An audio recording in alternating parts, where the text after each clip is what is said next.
नमस्कार, आप देख रहे हैं अनादि टीवी और मैं हूं आपके साथ मनोज वर्मा। और आप देख रहे हैं हमारा खास कार्यक्रम अटेंशन। आज अटेंशन में बात उस आदेश की जिसमें मध्य प्रदेश की सियासत और गलियारों में हलचल पैदा कर दी है।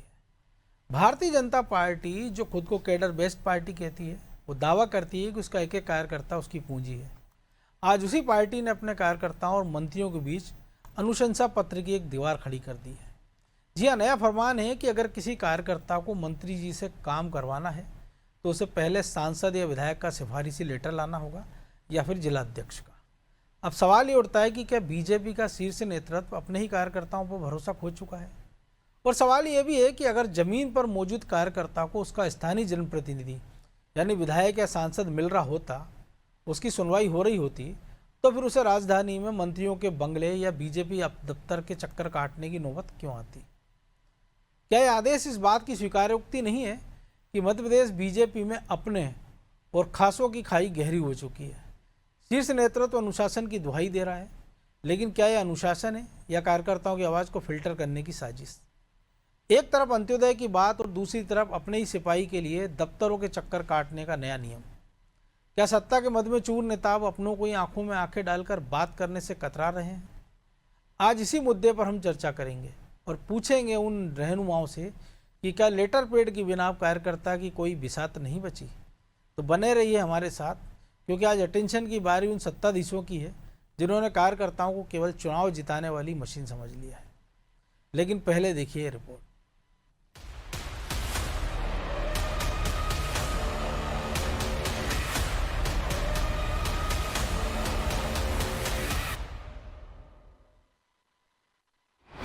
बीजेपी का नया फरमान, सिफारिश पत्र पर सियासी घमासान। मध्य प्रदेश की सियासत में बीजेपी का नया फरमान अब खुद उसके कार्यकर्ताओं के लिए परेशानी का कारण बनता दिख रहा है। जो कार्यकर्ता पहले सीधे मंत्रियों तक अपनी बात पहुंचा सकते थे, अब उन्हें सिफारिश के चक्कर में फंसना पड़ेगा। यानी अब बिना सिफारिश पत्र के मंत्री से मुलाकात तक मुमकिन नहीं होगी। यूं तो बीजेपी प्रदेश कार्यालय में बनाए गए सहयोग सेल का मकसद था कि कार्यकर्ता सीधे मंत्रियों से मिलकर अपनी समस्याओं का समाधान कर सके, लेकिन अब उसी व्यवस्था में बदलाव कर दिया गया है। पार्टी संगठन ने साफ कर दिया है कि कार्यकर्ता तभी मंत्री से मिल पाएंगे जब उनके पास सांसद, विधायक, जिलाध्यक्ष या प्रदेश पदाधिकारी का सिफारिश पत्र होगा। वहीं पार्टी संगठन का तर्क है कि इससे शिकायतें जिला स्तर पर सुलझ जाएंगी। देखिए, यह व्यवस्था कई समय से चल रही है भारतीय जनता पार्टी में, और इस व्यवस्था के निमित्त दो मंत्री हमारे जो हैं माननीय मंत्री जी, वो बैठते हैं प्रदेश कार्यालय में आके और कार्यकर्ताओं की बात सुनते हैं। जो हमारा कार्यकर्ता है, क्योंकि भारतीय जनता पार्टी कार्यकर्ता आधारित दल है और कार्यकर्ता हमारे लिए सर्वोपरि है, इसलिए अपने कार्यकर्ताओं की बात सुनते हैं और उसका निराकरण करने का काम हमारे मंत्रीगण करते हैं। अब सवाल यह है कि आखिर ये नई व्यवस्था कार्यकर्ताओं की मदद के लिए है या उन्हें और उलझाने के लिए? क्योंकि जमीनी हकीकत तो यह है कि कई कार्यकर्ता अपनी क्षेत्र के नेताओं से परेशान रहते हैं। ऐसे में क्या वे उन्हीं नेताओं से सिफारिश मांगने जाएंगे? और अगर नेता सिफारिश नहीं देते तो क्या कार्यकर्ता दर दर भटकता रहेगा? इधर कांग्रेस ने इस नई व्यवस्था को लेकर बीजेपी पर निशाना साधा है। भारतीय जनता पार्टी के बहुत ही निराले काम है। कार्यकर्ता को काम कराना है तो वो विधायक और एमपी के आगे पीछे घूम के चिट्ठी लिखवा लेगा, मगर जनता को काम कराना मंत्री जी से तो किससे रिकमेंडेशन करवा के लानी पड़ेगी? वो सीधे क्यों नहीं मिल सकते मंत्री से? इस बात के जवाब बीजेपी को देने चाहिए। आम जनता जो है, आम नागरिक जो आज तकलीफ में है, वो मंत्री जी से सीधे क्यों नहीं मिल सकता? क्यों चक्कर लगाएगा वो एमएलए एमपी के? उन्हीं की शायद तो तकलीफ है उसको, तभी तो बेचारा जो है मारा मारा फिर रहा है। सियासी जानकारों का मानना है कि ये कदम शायद कार्यकर्ताओं की सीधी पहुंच खत्म करने वाला है, क्योंकि बड़े नेता क्यों चाहेंगे कि कोई मामला उनके स्तर से ऊपर जाकर प्रदेश तक पहुंचे। यानी अब कार्यकर्ताओं के सामने दोहरी चुनौती खड़ी हो गई है। पहले क्षेत्रीय नेताओं को मनाना और फिर सिफारिश लेकर मंत्री तक पहुंचना। ऐसे में कार्यकर्ता का चक्कर कम होने के बजाय और लंबा होता नजर आ रहा है। खैर, सवाल अब भी यही है कि क्या इस नई व्यवस्था में कार्यकर्ता की आवाज सच में सुनी जाएगी? या फिर वो सिफारिश और सिस्टम के बीच में उलझकर रह जाएगा। ब्यूरो रिपोर्ट, अनादि टीवी।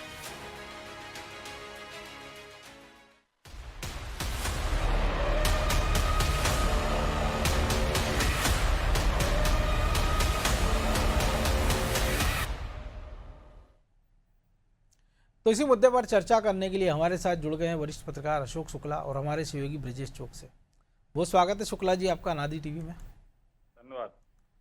और एक व्यवस्था जब शुरू की गई थी लगभग 2 महीने पहले, तो लगा था कि कार्यकर्ताओं को शायद जहां सब दूर से निराशा होती है तो बीजेपी दफ्तर में वो कम से कम मंत्रियों से मिलेगा, सीधे अपनी बात पहुंचाएगा उन तक।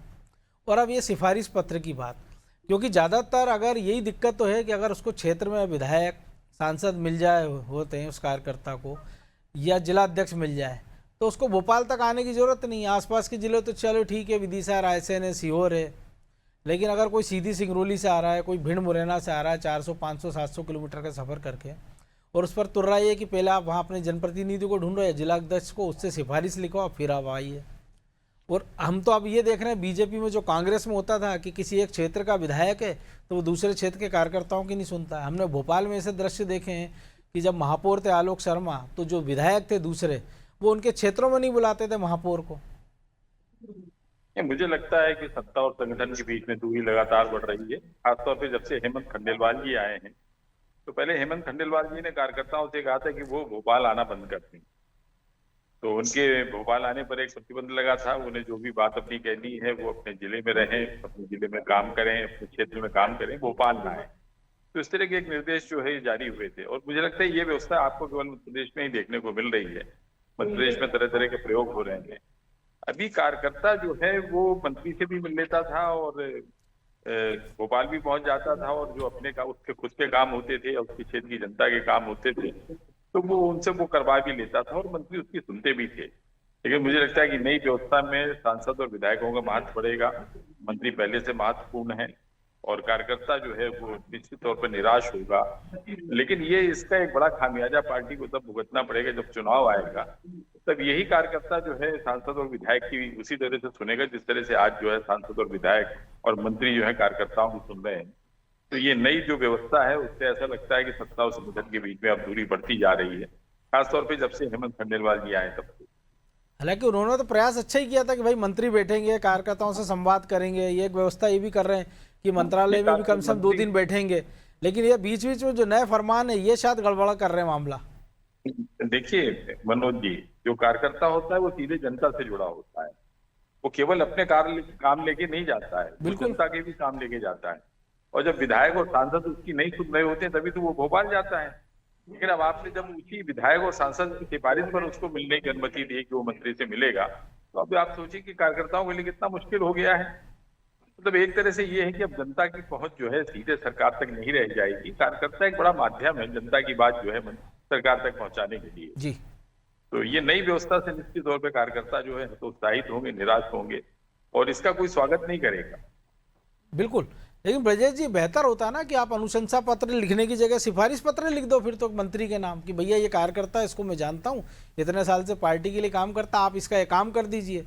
तो उस बेचारों को भोपाल चक्कर भी ना करना लगाना पड़े, मंत्रियों की जीजूरी ना करना पड़े, ना उन विधायक सांसदों का हाथ पैर जोड़ना पड़े कि भैया मुझे सिफारिश पत्र लिख दो। मनोज जी, जब ये फरमान मैंने देखा तो मुझे ट्रंप याद आ गए। उन्होंने बाकायदा हमला किया ईरान पर, अब वो वापसी की राह देख रहे हैं, रास्ता ढूंढ रहे हैं कि कैसे वापस हो जाएं।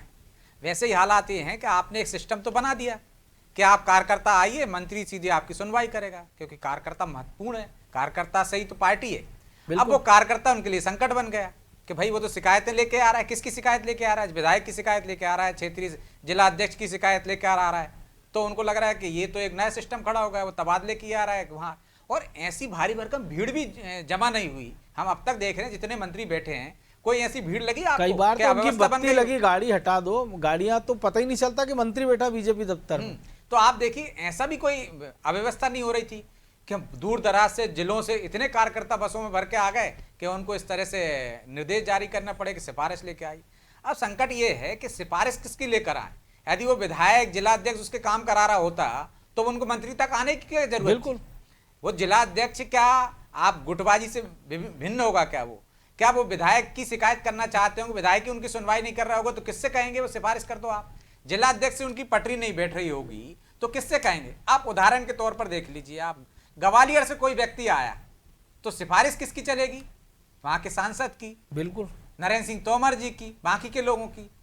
क्या सिंधिया जी के खेमे का आदमी तोमर जी से सिफारिश कराएगा या सांसद के पास जाएगा या विधायक के पास जाएगा? संकट नया है ना। बिल्कुल। आप देखिए, यदि गुना चले जाइए आप, तो गुना में जो पार्टी कार्यकर्ता हैं जो सिंधिया जी को लगातार गालियां देते रहे होंगे, वो क्या उनसे सिफारिश कराने जाएंगे कि जाइए हम मंत्री के पास मिलने जा रहे हैं?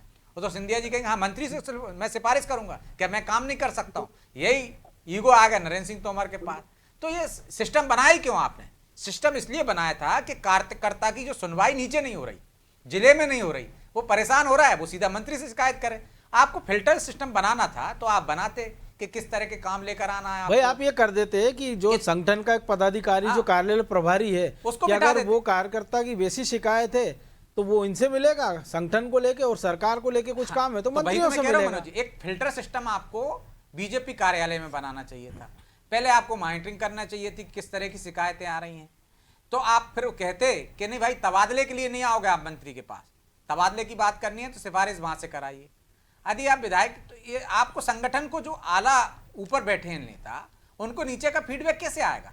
क्योंकि वो कार्यकर्ता तो आके बताने वाला नहीं है अब कि इससे एक पारदर्शिता आती, संगठन मजबूत होता, कार्यकर्ता को लगता कि मेरी यहाँ सुनवाई नहीं हो रही जिले में तो मैं वहां शिकायत कर सकता हूं। तो ये एक तरह से मुझे लग रहा है कि आपने लागू तो कर दिया, लेकिन अब आप उसमें बहुत सारे क्लॉज डालना चाह रहे हो ताकि जो भीड़ रुक जाए। बहुत सारे लोग इस आधार पर रुक बीच में जाएंगे। कर ही दिया, हमने देखा ना कि इकट्ठे की जगह आपने एक एक कर दिया, फिर आपने कहा पर्ची भेजिए, फिर पर्ची के बाद एक आदमी आपने तैनात कर दिया, वो तय करेगा आप मिलोगे कि नहीं और मिलोगे। फिर एक समय ऐसा आएगा मनोज जी, कोई आ नहीं रहा है तो कहेंगे अब किसकी जरूरत नहीं है, कार्यकर्ता आ ही नहीं रहा, उनकी समस्याओं का समाधान हो गया, हमारे यहाँ कार्यकर्ताओं की नाराजगी नहीं है।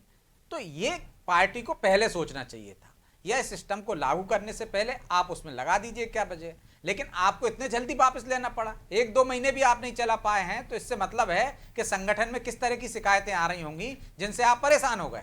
तो ये विचार करने की जरूरत है कि आप कार्यकर्ताओं को खुश करना चाहते थे, क्या इस संदेश से, इस नए निर्देश से उसको नाराज कर दोगे? लेकिन सवाल वही है ना ब्रजेश जी की, नाराजगी की अगर चिंता होती तो सिस्टम बनाना ही नहीं पड़ता ना, जो आप और हम शुक्ला जी भी जिक्र कर रहे हैं। ये नौबत ही नहीं आना चाहिए थी, क्योंकि हमने देखा प्रभार के जिले में मंत्री नहीं जा रहे हैं, विभाग में मंत्री मिल नहीं रहे हैं, प्रदेश अध्यक्ष को व्यवस्था बनाना पड़ रही कि भैया सप्ताह में 2 दिन आप मंत्रालय में बैठ जाओ, 2-2 घंटे मिल लो, पार्टी कार्यालय में आ जाओ। इन सब के बाद भी अगर आपको हैडल लगाने पड़ रहे हैं बार बार, इसका मतलब या तो मंत्रियों का भी दबाव है कि अरे साहब ये क्या कर दिया, जिससे उनका खर्चा पानी चल सकता था वो काम फ्री में कराना चाह रहे हो आप। निश्चित तौर पर मनोज जी, कहीं ना कहीं तो आपको ऐसा फीडबैक आया होगा। आप एक तरफ कह रहे हैं कि मंत्रालय में 2 दिन बैठिए, आप काम कीजिए, लोग वहां आपसे मिले, एक तरफ आप उसमें अड़ंगे लगा रहे हैं, ब्रेकर बना रहे हो कि ये ऐसे मिलेंगे वैसे मिलेंगे, तो फिर किसके लिए उनको इकट्ठा कर रहे हो? आप तो एक निर्देश तो ये होना चाहिए कि आप जिले में मंत्री, प्रभारी मंत्री जाएं तो बाकायदा कार्यकर्ताओं के लिए 2 घंटे 3 घंटे का समय निर्धारित करें, बैठक करें। लेकिन हमने देखा अभी हाल ही में एक रिपोर्ट आई है कि प्रभारी मंत्री जा ही नहीं रहे, बैठ के लेना तो दूर की बात है।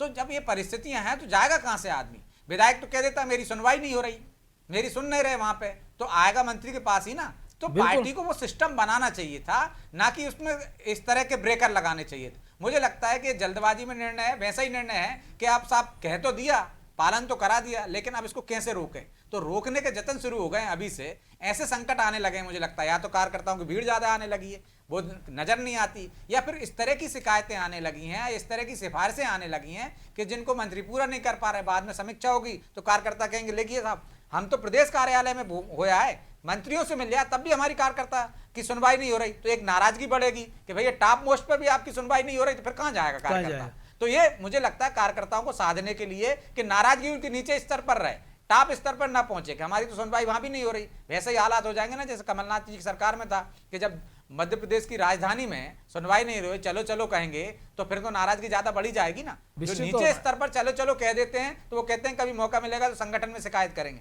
लेकिन जब संगठन ही कह देगा चलो चलो तो फिर शिकायत किससे करेंगे? तो वो नाराज होकर घर बैठ जाए, फिर वो चुनाव में इंतजार करेगा ना। लेकिन शुक्ला जी, ये जो सिफारिशी संस्कृति है हमने कांग्रेस में ज्यादा देखी थी, लेकिन ऐसा नहीं लग रहा है कि अभी निचले लेवल पर आप करप्शन का एक नया रास्ता खोज रहे हैं, क्योंकि हो सकता है हम तो दलाल ऐसे देखने लग जाएं कि सांसद विधायकों के सिफारिश पत्र लिखवाने के नाम पे पैसे मांगने नजर आ जाएंगे आपको कि लाइए सांसद जी से मैं सिफारिश लिखवा दूंगा, विधायक जी से या जिला अध्यक्ष जी से। एक नया चैनल आप खोल दे रहे हैं। देखिए, करप्शन की बात नहीं है। बात यह है कि कार्यकर्ता अपने काम के लिए कहा जाएगा। जैसे मैंने आपसे ये कहा कि जो कार्यकर्ता होता है वो सीधे जनता से जुड़ा होता है। बिल्कुल। विधायक भी जुड़े होते हैं, सांसद भी जुड़े होते हैं, जो जनप्रतिनिधि भी होती है वो भी जुड़े होते हैं, लेकिन मंत्री तो सीधे जनता से नहीं जुड़े होते ना। तो ये एक माध्यम है कार्यकर्ता, जो जनता की बात जो है सरकार तक पहुंचाता है। लेकिन मुझे लगता है कि मध्य प्रदेश में अब सत्ता और संगठन के बीच में, या सरकार और संगठन के बीच में जो है समन्वय का अभाव हो गया है, और दोनों बैठ के नहीं तय कर पा रहे हैं कि किस तरह से मध्य प्रदेश में सरकार को चलना है, किस तरह से संगठन को चलना है। पहले मुझे ध्यान है कि एक संभागीय संगठन मंत्री हुआ करते थे, और कार्यकर्ता अपनी हद छोटी बड़ी बात के लिए बिल्कुल। संगठन मंत्री के पास में जाता था, संभागीय संगठन मंत्री के पास में, और वो उसकी मांग जो है, उसकी जो बात होती थी वो पूरी हो जाती थी। तो न वो भोपाल जाता था, ना मंत्री के चक्कर लगाता था, वो पार्टी कार्यालय में रहता था और संभागीय संगठन मंत्री से मिलता था। लेकिन बाद में कुछ संगठन मंत्रियों पर यह आरोप लगने लगे कि उन्होंने अपने जहां वो प्रभार के जिले थे उनके पास, वहां उन्होंने खुद इतनी गुटबाजी कर दी कि उनकी शिकायतें जाने लगी भोपाल तक कि भैया जिनको इस काम के लिए रखा है, वो फिर बाद में इसी आरोप में उनको हटाया गया। लेकिन बाद में उनको फिर क्रीमी पद दिए गए, किसी को हाउसिंग बोर्ड भेज दिया गया, किसी को किसी निगम मंडल में भेज दिया गया। मनोज जी, वो तो ठीक है। और अभी आप ये देखिए, अभी तो बहुत सारे विधायक आपको मध्य प्रदेश में ऐसे मिल जाएंगे भारतीय जनता पार्टी के, जो साफ तौर पे ये कह रहे हैं कि इनकी सुनवाई नहीं हो रही है। वो किसके पास जाएंगे? ये पत्र लिखवाने, सिफारती पत्र लिखवाने किसके पास जाएंगे? आज प्रदीप पटेल किसके पास जाएंगे? या और भी बहुत सारे आपको नहीं, ऐसे है ना, हमने लाहौर विधायक का देखा, तो वही फिर तो मैं बाद कह में रहा हूँ, उल्टा ये होता है कि किसके अगर पास वो जाएंगे? बाहर अपनी बात कहते हैं तो संगठन उनको भोपाल बुला के उनकी क्लास कर देता है, उनका मुंह बंद करा देता है। अच्छा, ये बताइए कि इसके पहले इस तरह की व्यवस्था क्यों नहीं थी मध्य प्रदेश में? बीडी बिल्कुल। शर्मा जी के समय भी ये हम लोगों को देखने को नहीं मिला, उसके पहले नंद कुमार सिंह चौहान थे, तब भी देखने को नहीं मिला, शिवराज थे।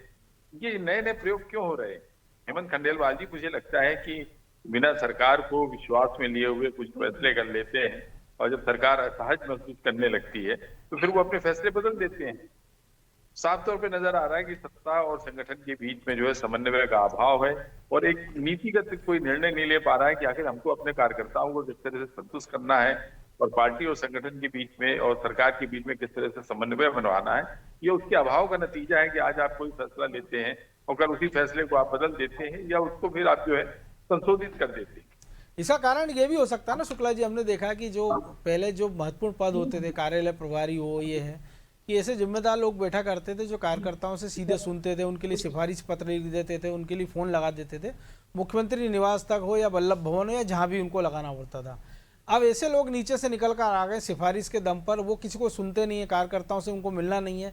तो कहीं ना कहीं ऐसा मिसकम्युनिकेशन मुझे लगता है ऐसा हुआ है, जिसके कारण ये आदेश निकला है। क्योंकि एक निष्ठावान कार्यकर्ता जिसने आपके लिए लाठी खाई है, डंडे खाए हैं, जिसने झंडा बैनर लगाया, चुनाव में आपके लिए मदद के लिए खड़ा रहता है, और अब आप उसको कहते हैं भैया तेरा काम है तो तू सिफारिश पत्र लेकर आ, और वो सिफारिश के लिए उस नेता के पास चक्कर कराने के लिए परेशान होता है, जिसको अपने सामने उसने नेता बनते देखा है, जिसको नेता बनाने उस कार्यकर्ता का भी बड़ा योगदान रहा होगा। देखिए, उपयोगितावाद का दौर है, अभी कोई चुनाव नहीं है, अभी कार्यकर्ताओं की कोई बहुत आवश्यकता नहीं है। अभी जब इलेक्शन घोषित हो जाते हैं तो इन्हीं कार्यकर्ताओं को माई बाप कहा जाता है, इन्हें पार्टी का करता, सब कुछ पार्टी का इनको बताया जाता है कि यही भगवान है। तो अभी चूंकि कोई चुनाव है नहीं, अभी तो कार्यकर्ताओं को अनुशासन की गुत्थी पिलाई जा रही है, उनको समझाया जा रहा है कि आप भोपाल नहीं आए, और अगर आपको मिलना है तो उसका एक तरीका है। सांसद और विधायक पार्टी के लिए ज्यादा महत्वपूर्ण है, मंत्री ज्यादा महत्वपूर्ण है। अभी कार्यकर्ता का कोई महत्व नहीं, कार्यकर्ता की अभी कोई आवश्यकता नहीं, इस पीरियड में कोई आवश्यकता नहीं है। इलेक्शन आएगा तब किसी कार्यकर्ता को फिर हो सकता है कि कोई नया संशोधित कार्यक्रम आ जाए पार्टी का कि अब ठीक है, अब सीधे मंत्री जो है जिलों में जाएंगे, प्रभारी मंत्री जो होंगे कार्यकर्ताओं से बात करेंगे, उनकी समस्याओं का समाधान करेंगे। तो ये पार्टी है, पार्टी अपने हिसाब से चल रही है, उसको न कार्यकर्ताओं की चिंता है, उसे अपने विधायकों की चिंता है, सांसदों की चिंता है, और सबसे ज्यादा पार्टी अगर किसी चीज की चिंता करती है तो सरकार की चिंता करती है। तो उसकी सरकार के लिए कोई संकट ना हो, इसलिए इस तरह के नियम बनाए जा रहे हैं। लेकिन ब्रजेश जी, ये तो चलिए भाजपा कहा जाता, अनुशासन का डंडा यहाँ चलता। अगर कांग्रेस जैसा होता तो होता कि भाई चुनाव में जब नेताजी जाए घर कार्यकर्ता है तो वो कहते भैया प्रदेश अध्यक्ष की सिफारिश लेके आए होगा कि मैं जो आपके लिए वोट डालने मांगने घर घर जाना है। क्योंकि जब तो यही कार्यकर्ता उसके काम आता है, नेता के सड़क पर वही रहता है, वही पब्लिक का नाराजगी झेलता है, वही सब काम करता है, वही वोटरों को निकालता है। नेताजी तो हाथ हिलाते हिलाते गाड़ी में निकल गए, कहीं बाहर से निकल गए, ढोल नगाड़ों के बीच में किसी की आवाज़ नहीं सुनते हैं। मनोज जी, कांग्रेस की तो तुलना हो ही नहीं सकती ना, क्योंकि कांग्रेस में प्रदेश अध्यक्ष का या कहें कि पार्टी का कोई कार्यकर्ता नहीं होता, वो नेता का होता है। आपने जिस नेता को टिकट दिया उसके समर्थक एक्टिव रहेंगे, जो नाराज नेता होगा जिसका टिकट कट गया होगा उसके समर्थक घर बैठ जाएंगे और वो नुकसान पहुंचाने की कोशिश करेंगे। तो कांग्रेस में नेता के कार्यकर्ता होते हैं, उसके समर्थक होते हैं, पार्टी के नहीं होते, जो कि वो करने की कोशिश कर रहे हैं कि पार्टी के हो जाए, लेकिन वो पार्टी के नहीं हो रहे हैं, वो अपने बनाने की कोशिश कर रहे हैं। चाहे जीतू पटवारी हो चाहे अन्य नेता हो, जो टॉप की कुर्सी पर बैठता है वो अपने समर्थकों की फौज इकट्ठी करना लगता है, अपनी टीम बनाने लगता है, वो पार्टी की टीम नहीं बनाता। यदि पार्टी की टीम बना रहे होते, कांग्रेस का संगठन खड़ा कर रहे होते, तो इसमें कोई तो ऐसा नहीं लग रहा है भाजपा भी उसी दिशा में बढ़ती नजर आ रही है?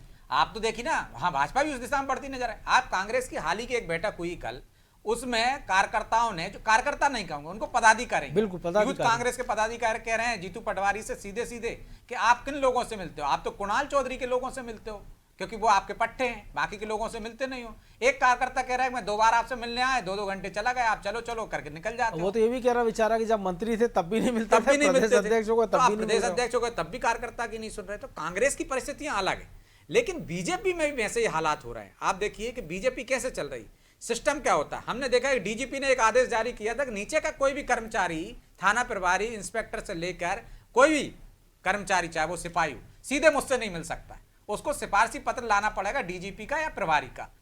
तो देखिए आप सिस्टम क्यों बना रहा हो? आप 1 घंटे 2 घंटे निर्धारित कर दीजिए कि नीचे का कोई भी कर्मचारी आएगा तो वो मुझसे मिलेगा, मुझे नीचे की चीज पता चलेगी कि उसका नियत समय आ जाए, उसकी जो परेशानी आ जाए वो मिले। क्यों एसपी से सिफारिश लेगा? यदि वो एसपी से ही त्रस्त होगा तो किसके पास जाएगा? वो तो उससे सिफारिश कराने जाएगा कि एसपी साहब चिट्ठी लिख दीजिए, मैं डीजीपी साहब से मिलने जा रहा हूं। तो एसपी पूछेगा क्यों जा रहा हो भाई? तो वो कहेगा मैं आपकी शिकायत करने जा रहा हूं। कौन एसपी चिट्ठी लिखेगा? किसी को कोई एसपी से तकलीफ होगी, पक्षपात उसके साथ हो रहा है, तो कैसे आएगा? वहां से लाइन अटैच होगा या सस्पेंड हो जाएगा, सस्पेंड हो जाएगा। तो आप वहां कार्रवाई कर रहे हो, तो ऐसा ही सिस्टम आप यहाँ कार्रवाई कर नहीं सकते, कार्यकर्ता को भगा नहीं सकते हो। तो आपने सिफारिशी लेटर का बात कर दिया। पुलिस में तो क्या है, अनुशासन है। यदि बिना सिफारिश के आ गए, डीजीपी से आपने मिल लिए, तो आप सस्पेंड हो जाओगे, लाइन अटैच हो जाओगे। ऐसे 2-4 उदाहरण भी मेरे सामने है। लेकिन क्या आप वैसे चला रहे हो प्रशासनिक तरीके से? आप पार्टी, एक लोकतांत्रिक व्यवस्था होनी चाहिए आप में। पार्टी में कार्यकर्ता को आप सबसे ज्यादा तवज्जो देते हो, कहते हो कार्यकर्ता ही मालिक है आपकी पार्टी का, वो भगवान के बराबर है। मोदी जी खुद को कार्यकर्ता कहते हैं, तो कार्यकर्ता को सिफारिश की क्या जरूरत है? कार्यकर्ता बोलती पार्टी उनको, तो कार्यकर्ता की सिफारिश की क्या जरूरत है? वो तो सबसे बड़ा व्यक्ति है ना पार्टी में, आपकी अध्यक्ष से ज्यादा पावरफुल कार्यकर्ता है। लेकिन आपने उसको उपयोग की वस्तु समझ लिया। जब चुनाव आए, आपने उसको देवतुल्य कार्यकर्ता कहने लगे। जब वो काम के लिए आ रहा है तो कह रहे हैं सिफारिश करा कर आओ, सिफारिश करा कर आओ पार्टी में। तो ये तो दोहरी मापदंड हो गया ना आपका। तो इसका खामियाजा मुझे लगता है कि नहीं सुधार हुआ तो चुनाव में भुगतना पड़ेगा निश्चित तौर पर। देखते हैं अब ये व्यवस्था भी कितने दिन चलती है। बहरहाल वक्त इतना ही था। बहुत धन्यवाद शुक्ला जी आपका। तो हमने देखा है कि सत्ता का नशा जब सिर चढ़कर बोलता है तो सबसे पहले उन कंधों को भुला दिया जाता है जिन्होंने कुर्सी तक पहुंचाया था। मध्य प्रदेश बीजेपी का यह सिफारिशी पत्र वाला आदेश सिर्फ एक कागज का टुकड़ा नहीं है, बल्कि उस भरोसे का कत्ल है जो एक आम कार्यकर्ता अपने नेतृत्व पर करता है। याद रखिएगा, लोकतंत्र में महल की दीवारें कितनी भी ऊंची क्यों ना हो जाएं, उसकी बुनियाद हमेशा जमीन पर टिके उस कार्यकर्ता के पसीने से सींची जाती है। अगर आज कार्यकर्ताओं को मंत्री की ड्योढ़ी पर खड़े होकर पर्ची लिखवानी पड़ रही है तो समझ लीजिए कि संवाद का वो धागा टूट चुका है जो संगठन की असली ताकत था। नेताओं को यह नहीं भूलना चाहिए कि चुनाव के वक्त लेटर पेड वोट नहीं डलवाते, बल्कि यही कार्यकर्ता घर घर जाकर हाथ जोड़ता है। अगर आज आपने इनके लिए दरवाजे बंद किए हैं तो कल जब आप इनके पास जाएंगे तो कहीं ये कार्यकर्ता आपसे आपकी नैतिकता का अनुशंसा पत्र ना मांग लें। फिलहाल अटेंशन में आज इतना ही। देश और प्रदेश की तमाम खबरों के लिए आप देखते रहिए अनादि टीवी। नमस्कार।